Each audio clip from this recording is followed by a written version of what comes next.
Hello everyone, this is DG with DG Modelworks. So you've just installed your Loksound decoder in your SD60E. Now it's time for programming. Let's get started.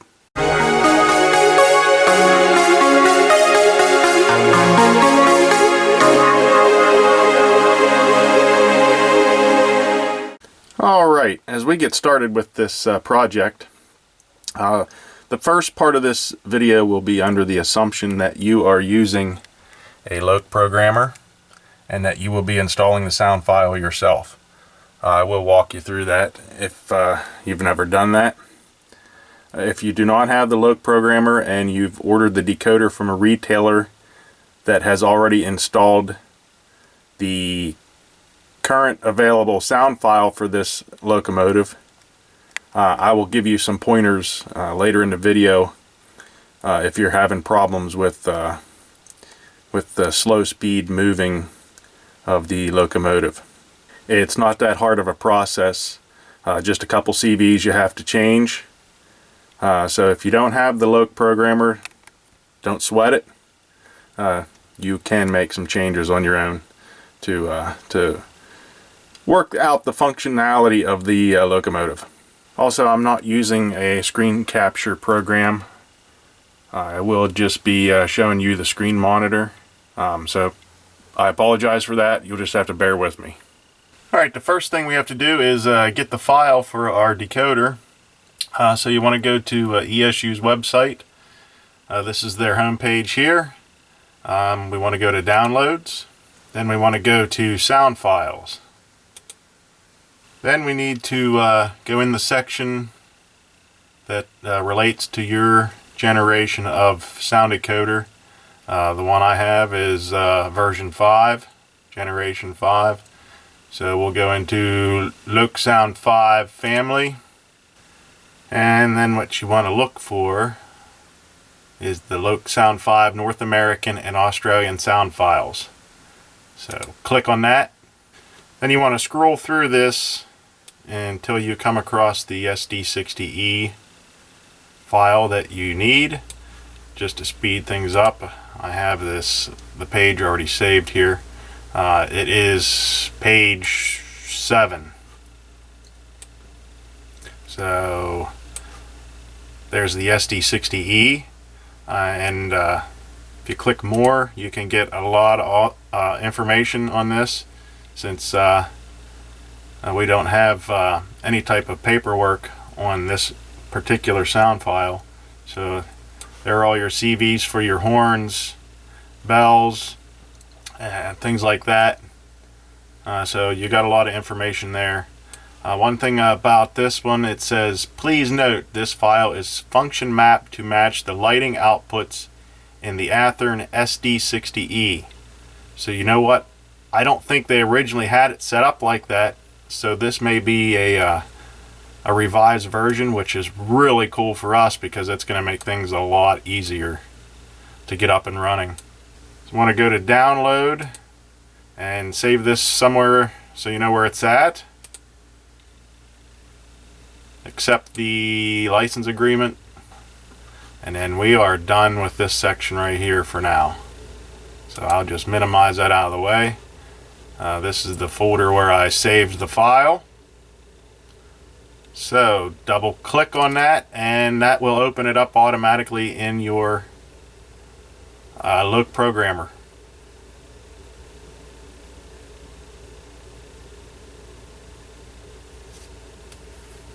Now you want to make sure your Lok programmer and everything's already hooked up to your test track or your program track that you're using, and your locomotive is on the program track ready to go. So now all the information is loaded up into the Lok programmer.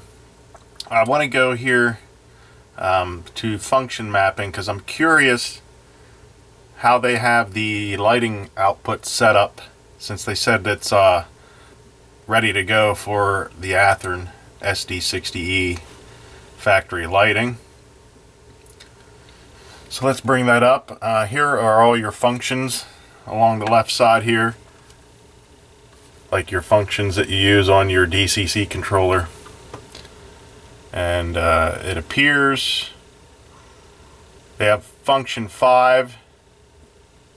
Function 5 or the ground lights. That would be auxiliary 4 on the decoder board. Function 6 they have as the ditch lights, and then they have it set up that in forward the front ditch lights are on, reverse the rear ditch lights are on. Aux 1, 2, and 5, and 6. Aux 3 is the number boards, and they have that on with function 8, which is also the startup and shutdown of the locomotive. So the way they have this set up, the number boards are always on when the locomotive is on. That's not on a separate function to turn them on and off. You can reprogram all this stuff if you would like to have them on a separate function. For the sake of this video, we're not going to dive into real in-depth programming of this locomotive. It's all about getting the sound file on, getting set up, and getting up and running so you have a locomotive to use. As far as, everything else is just user specific. Everybody sets their stuff up a little bit different, and that's not the purpose of this video. But it is nice we don't have to do any of this type of programming as long as you're okay with function 5 being ground lights and function 6 being the ditch lights, and the number boards are on all the time automatically when the locomotive is on. Let's check out function outputs quick before we write this. Here are all your lighting outputs, so you can adjust it. So there's your front ditch light. They have it set up LED mode, grade crossing, that's good. The other ditch light they have set up alternate phase, so that's good. The grade crossing and alternate phase, that'll give you your flashing ditch lights. Since this is a Norfolk Southern, they will alternate and flash. If you want, you can change your address before we do that. Most people use the long address and the cab number, so we'll go ahead and do that. Alright, that's all that we're going to mess with as far as changing anything right now. We want to get everything wrote over. There are two different write icons. This one here is just write the data. This one here writes the sound data. We're going to do the sound data. This thing takes a while. And as you can see, it asks you if you want to write the decoder data too. And overwrite defaults with current values. Yes, yes, you want them clicked. It does take a little while. It's a rather large file. So once we start this, I will pause the camera and come back when it's done. Okay, now we're back. First thing to do is let's test this out. You want to go to driver's cab.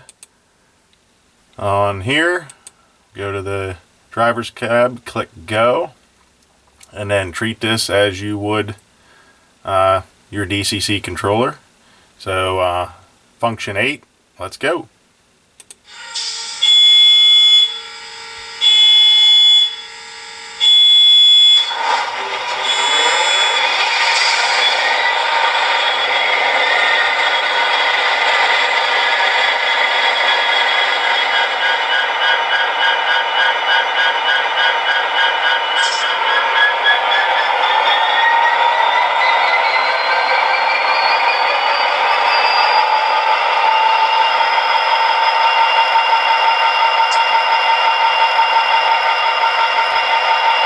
That's pretty loud.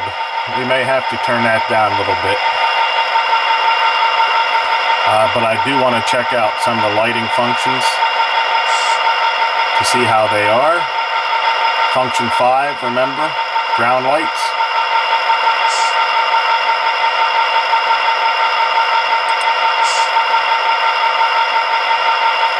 Function 6, ditch lights.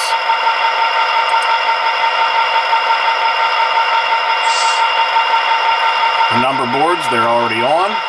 They come on with the sound. Let's check to make sure they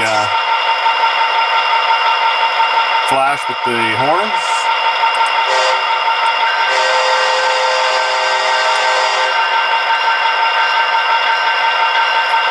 see they have the bell set up with the horn.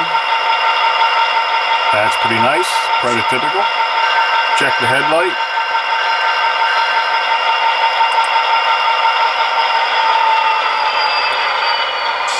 So there we go. Those are the lighting functions. Now we'll switch it to reverse and check the other side.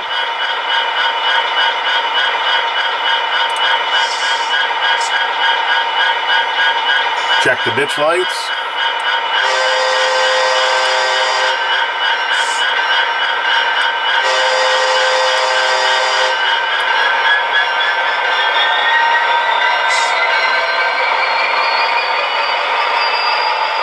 Let's go ahead and mute that.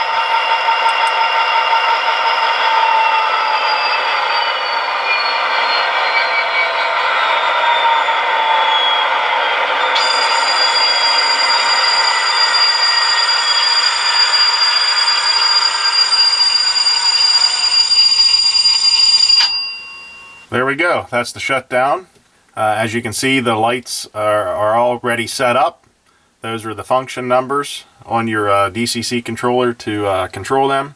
Even the flash rate, I kind of like the flash rate on that. I don't think we even really have to adjust that. That's personal preference. So that part of it's done. Now let's move on to the speed operations of this. Make sure it operates, and then that'll be pretty much it. Alright, let's check the motor functions while we're still in the driver's cab to see how this thing runs. Basically what I'm looking for is speed step 1. I want to see that it moves in speed step 1, and I'm all about slow speed in speed step 1. So that's what I'm going to be looking for to see if we need to make any adjustments. So while we're in this, let's go ahead and bump this up to speed step 1 and see if this thing moves. Okay, I hear the motor humming, but it is not moving. Let's see if we bump this up to 2. Okay, it's moving in speed step 2. Drop it back down. Speed step 1, no movement. Let's try the other direction.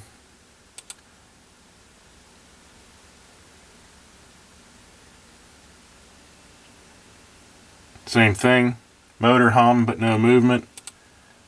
Bump it up to 2 and we get some movement.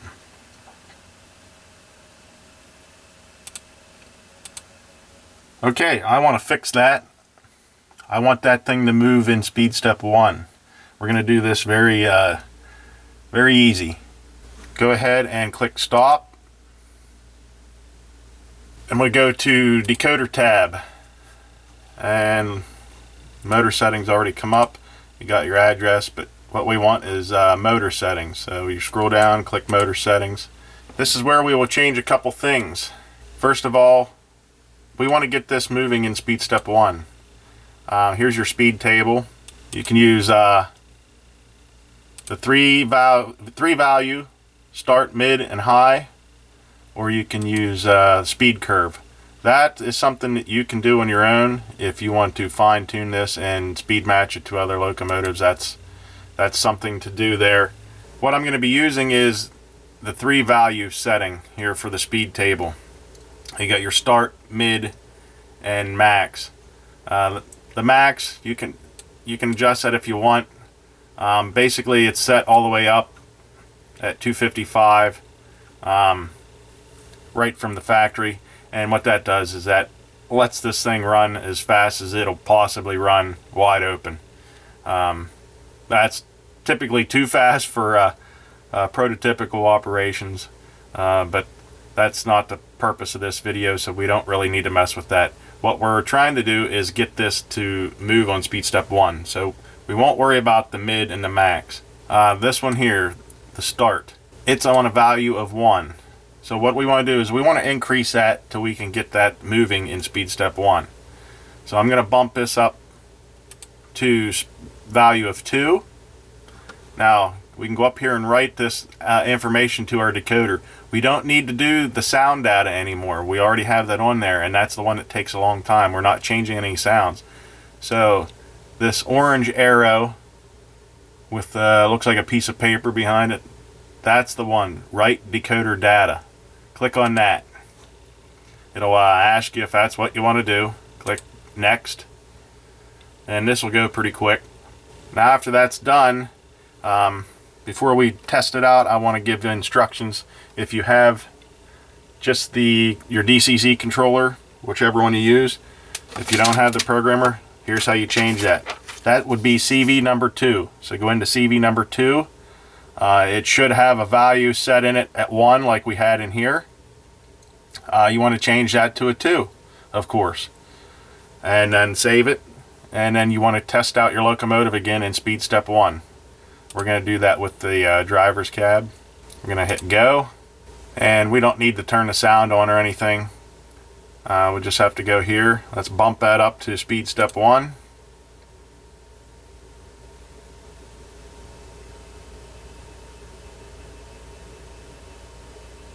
Okay, we do have some movement. It's rather jerky.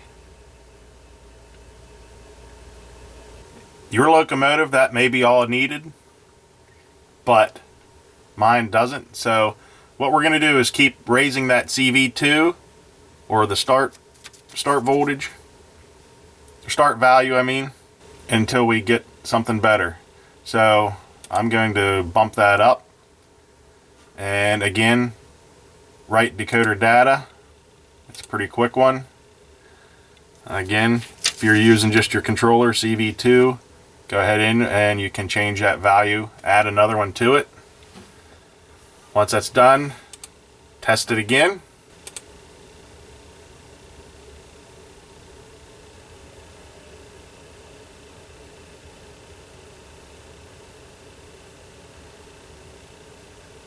That's looking a lot better. Let's test it in the other direction.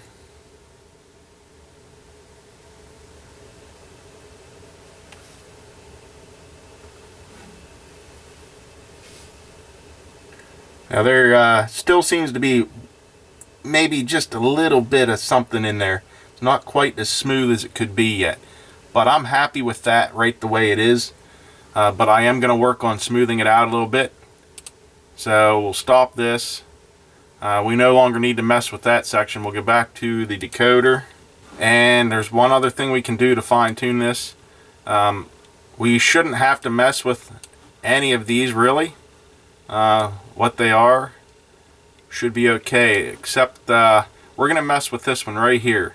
Regulation parameter K under your load control back EMF section. If you're using your controller, that would be CV54. The factory default on this is 50. I would bump that up until you can smooth that out a little bit. So I'm going to go in increments of 10. You can do it this way or highlight it and just type it in with your keyboard and write the data and see if that helps smooth that out a little bit. That's just a little bit more back EMF that we're adding to it. Again, that's CV54 if you're using your controller and not this programmer. Go in and change your value from say 50 to 60 if you want to try to smooth this out a little bit more, and then you go back and just test it out again. So we'll bump that up.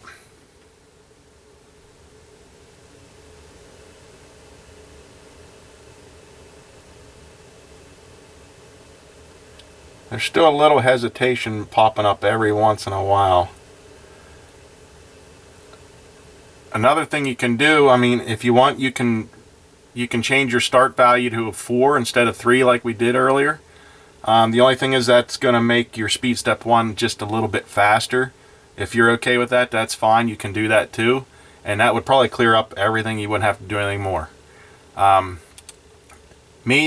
trying to keep it as slow as I can on speed step 1 and keeping the smoothness. I'm all about slow speed. So I'm going to keep bumping this up going to bump it up another 10 and try it again. And like I said, you can do that with CV54 on your controller. It's just a little bit of trial and error back and forth. But those are the only two CVs we should have to mess with, CV2 and CV54. Pretty simple. So let's try this again.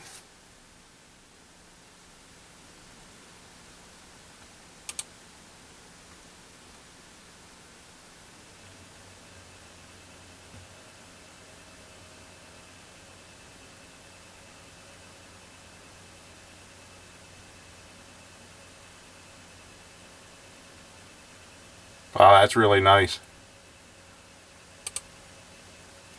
Let's try it in reverse.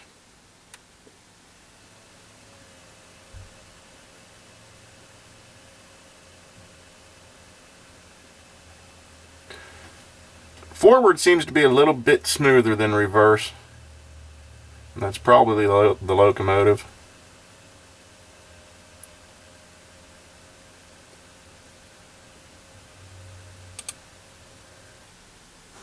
But there you have it. And like I said, that's all the more you should have to mess with. If you're still not quite happy, maybe bump this up another 5 or 10.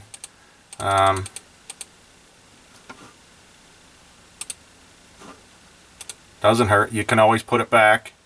And again, go back and test it.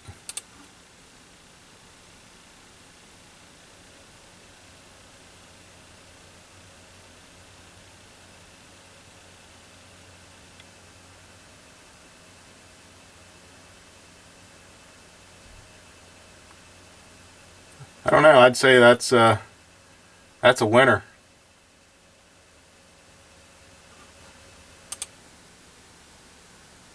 Alright, that's all the more I'm going to do with this. I'm pretty happy with the way it moves and everything there. As far as getting this up and running for you, that's all we need to do. I did notice, I'm sure you did too, the ditch lights were brighter than the headlight and the number boards. At least it's that way in person. The camera sometimes plays tricks on you. But the ditch lights are definitely brighter, and that's because the LEDs are right in the ditch lights, and the headlights and rear lights, and even the number boards, all that is light piping.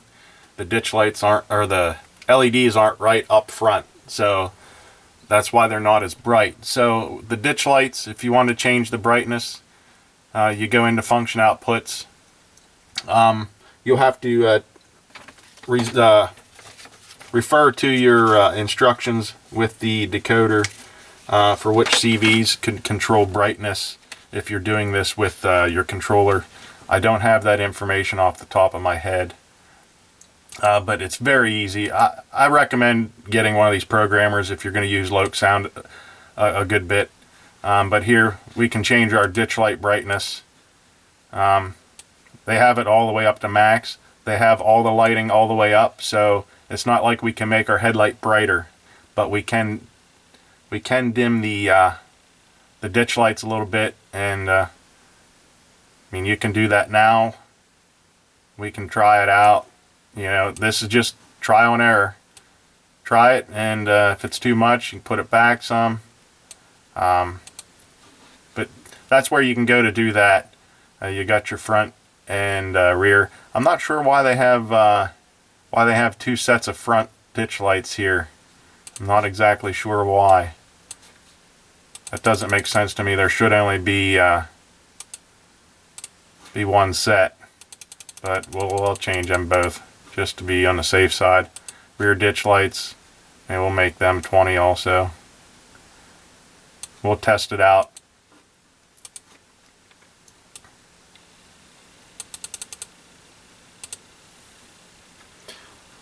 And then all you have to do is write your Dakota data again.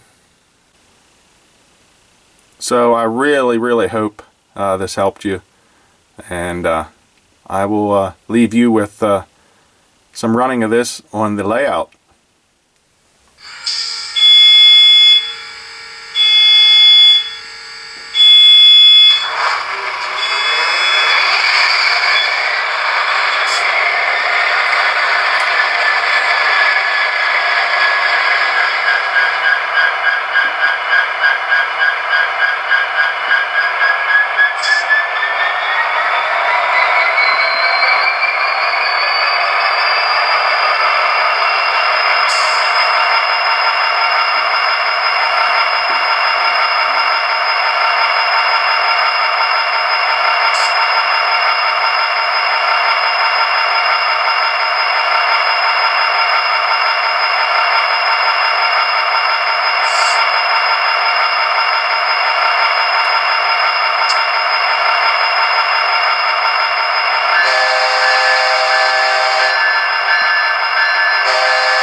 I will try to make some shade here for you to see the ground lights.